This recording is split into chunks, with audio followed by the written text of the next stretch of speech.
I'm trying to think about all kinds of experiences I've had of being outdoors in a storm. What the overall feeling of that was, and what the colors were, and the textures of the water or the leaves, you name it, just to try and keep that getting channeled somehow into the actual artwork. When people ask me what I do, I tell them I'm an illustrator. Way against the right side of the whole spread. Imagine, the book is going to be like this. It's kind of like saying I'm a fireman or I'm a policeman. People get it. And you open it up and it's like, whoa, all this, the words are here and just everything is pushing. Even though it sounds very concise being an illustrator, there's lots of different ways to be an illustrator. Like this way, you got the cattails marching along, and then these poor birds just like protecting each other almost. Today you're gonna look over my shoulder and make me work harder to paint the illustrations for Over in the Wetlands. So I'll work on 2 of those paintings, and just for fun I'll show you some of the process of how decisions are made, how sketches are made to actually develop a children's book. Using kind of a burnt umber mixed with God knows what, greens and sienna and other colors in there. It's really just, it doesn't really matter at this point. This is where the philosophy of art comes in, so it's like, don't be afraid to screw up. These are common egrets. They have black legs, so here we go. This is the middle bird, so you just really have to kind of just go for it. How's the bird gonna stand otherwise, right?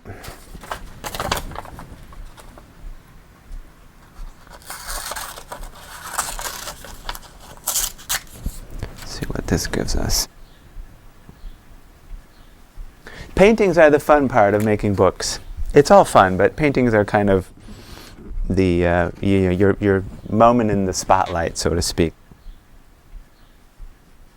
I'm working on another story. I just got the manuscript a few days ago, and in this case, I'm doing some preliminary work on a new book. It's about a baby owl who just goes out flying one night and sees stuff, and then he goes back home, and he snuggles back with Mom and Dad, and that's the end of the story.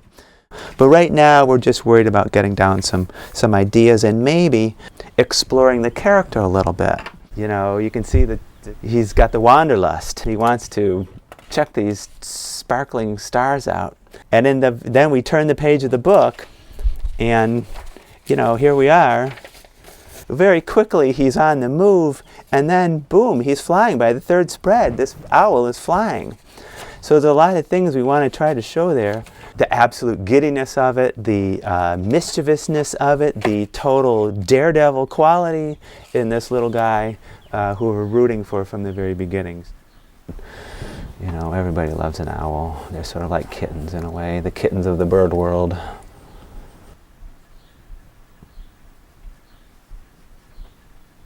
The task ahead of me now, once I've got my sketches kind of cooking, kind of figured out, is I want to see how they look in a digital dummy.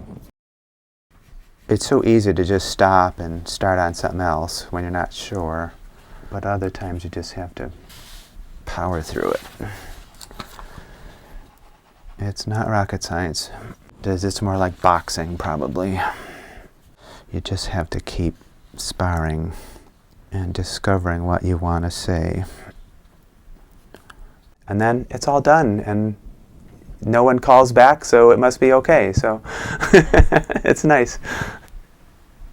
Once you've committed to making art every day, it changes the way you see the world. It changes the way people see you. And then there's all sort of the research that you get to do sometimes. You go to the library, you go to zoos, you go to museums, and you draw stuff. But more than anything, I think what it's about is that art gives you a way of seeing the world.